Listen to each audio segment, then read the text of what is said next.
Hello, everyone, and welcome to Church at Home with Rachel for Wednesday, the 5th of July. Before I go any further, I would be remiss if I did not wish my littlest sister, Anna, a happy birthday. I can't believe you are 43 years old. I will not say you're old because that would mean that I am, and I'm not old. So, Anna, you are a spring chicken joining us, old people. Happy birthday, kiddo. On Monday, I had this incredible question posed to me by one of our subscribers. Her name is Margie. I'm not sure if it's pronounced Margie or Margie, and as I haven't heard back from her about that before I record this, so I'm going to say Margie until I get corrected. I apologize if I'm wrong. She asked this question: to you, what were the good old days when everything was at its best? U.S. At its best, when everything was at its best, when as a nation, USA or otherwise, was at its best. And how old were you? I think I said to her, my immediate response was, I don't really think I have a good old days time. And especially, thinking about my country that way. It was sort of coming out of an preparation for Canada Day and Independence Day, sort of the thinkings about that and the Supreme Court stuff and all that stuff. And I got thinking, and then after I said that, I got thinking, well, that's not true. There are times I look back on life and think, well, that was really great. Like I talked before about the year of the Rachael when I was in grade 8. That was a good year, the good old days. And she sort of mentioned, like, what age was that? Like sort of 10 to 12 years old. And think, well, I was 13, so pretty close.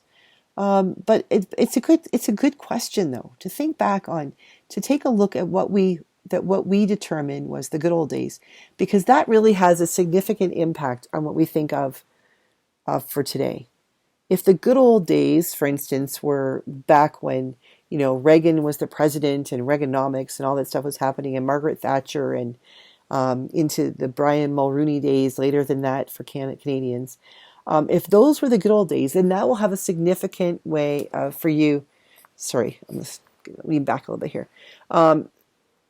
If those were the good old days, then the way things were, the way the world was working and the way economics was working and decisions that were being made and the way the government was working will have an impact on how you think about what's happening today.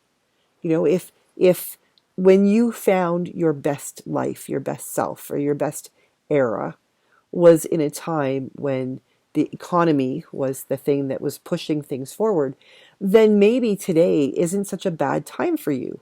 Because right now it feels like the economy, well, other than all the things we hate, like trans and racism, or races, not racism. Apparently racism isn't hated right now, but all those things. If we separate that out and we look at the economy, which is seen to be the driving factor behind everything, big business, things like that, trickle down economics.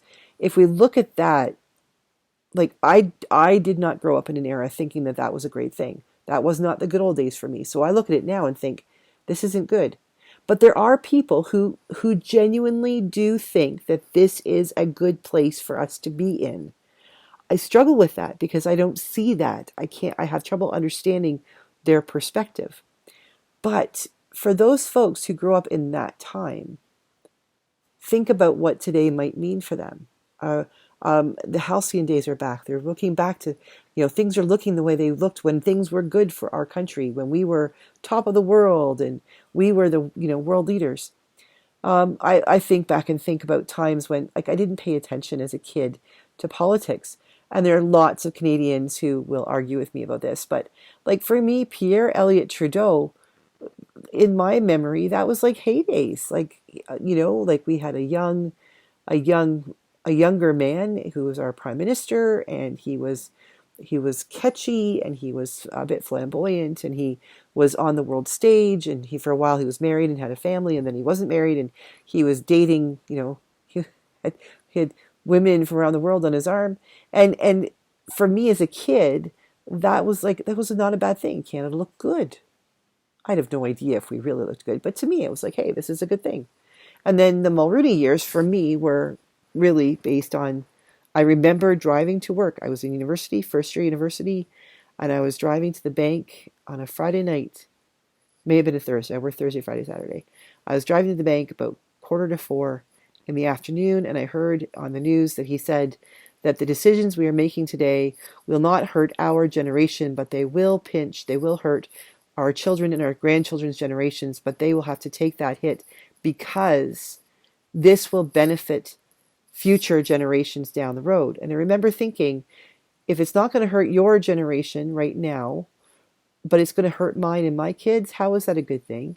I remember being very angry about that. And that's sort of my first remembering about a political statement. And that sort of tainted my view of Mulrooney. Since then, I have read biographies, I have listened to him, I've watched other things and realized he was working within a specific context, in a specific time and place in the world and within Canadian politics. And maybe he wasn't all that bad, considering what came after him conservatively. But at the time, that was not a good time, and I was not in a good space. On my first year university, I was struggling.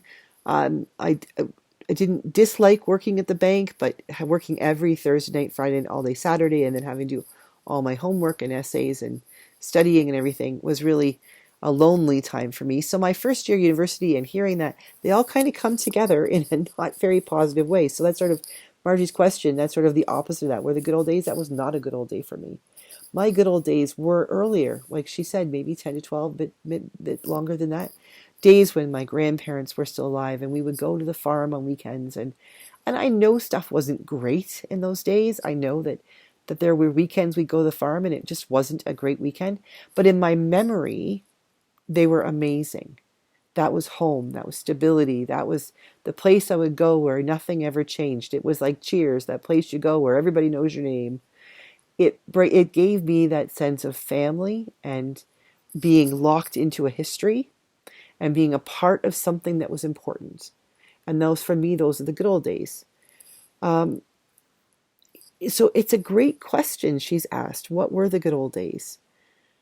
Thinking about today, thinking about asking people, like I've talked to I'm a priest. I've talked to a lot of people in nursing homes, and over the years, I have talked like from really young. When I was a Girl Guide, one of the things I had to do for one of my badges was go to the nursing home. I had to go 4 times, I think, and I had to sort of adopt a senior, and I adopted a veteran, and he talked to me a little bit about his war years. Now he was missing a leg, and he didn't tell me about that stuff, and I was only 10 or 11, I think. So I wasn't really focusing on that. I was more, the glory of war thing. And this was a veteran and he was a hero and everything. But I remember him talking about those war days as good old days for him. And part of what I remember him talking about the good old days was things like he had a purpose. He was over there fighting a war that, now in retrospect, I realize he talked a little bit about not really understanding why young men had to be sent to go and die. But at the same time, he talked about when he first went, that sense of standing up for his country, defending Canada and the free world. He was going over to Europe to save people that maybe he was related to from when his grandparents came to Canada, but he'd never known. These were places that were threatened, that were where he was from, where his family had memories and stories, kind of like my farm stories. And so for him, those were the good old days. He had buddies that he served with and he partied with when they had downtimes, and they fought side by side, and some of them didn't come home. And while at his age, he was probably in his 70s at the time, he was able to talk about those things, recognizing that I was just a kid. He would have cleaned them up quite a bit. But he shared with me those good old days. They were not good old days because everything was perfect. They were good old days because they had meaning. He felt like he had a purpose. He felt like there was an intention to what we were doing as a country. We were all together behind the great desire to beat down Nazism, to take over, to stop authoritarianism from taking over the world. For him, the good old days were not rose-colored glasses days. They were days when he felt that he was able to contribute and that the country he was in was contributing to something worthwhile. And so I think it's a thing, like, that's a good thing to think about. Like, What will the good old days be for me when I'm 70 or 80 or 90 or 100? I'd like to be 115. I figure that's a good length of time. It still gives me time to finish what I want to start, what I haven't started, and I want to get finished. But to look back, 20, 30 years from now, to look back and say, when were the good old days? My good old days at 52 looking back are probably, when I was like 13, 14. Grade 8 was a good year. My fourth year university, my master's of divinity years were good years. Looking back, and they had their ups and downs, but the older I was when those good old days happened, the more I'm able to recognize that they weren't all perfect days, but everything came together, that even the bad days were part of a bigger purpose. So thinking about those good old days, who growing up right now will think that these are the good old days? And that just makes me shudder to think, if these will be looked at as the good old days, what might the future look like? So maybe we need to do some work to make sure that these aren't the good old days for a whole generation. We need to fix things so that the good old days might be what happens 5, 10, 15 years from now for them. That's a totally different topic. So this is a serious question. Margie has asked, to you, what were the good old days when everything was at its best, when as a nation, USA or otherwise, was at its best? How old were you? So I'm asking on Margie's behalf. She's doing sort of a straw poll here. She seems to want to do a bit of research into this. So please answer the question in the comments or email me at rev.rachelparker@gmail.com. And Rachel is Rachael. And you can be found that in the YouTube description. But let me know, and I'll pass this information on to Margie, because it'll be interesting. It's a really good theological, sociological, psychological question. And I would be really interesting to see what she comes up with if she takes a deeper look into this. So please answer Margie's question about when were the good old days and why. How old were you and what was going on in the world? And have a great day. I will see you again tomorrow for Church at Home with Rachel. God bless.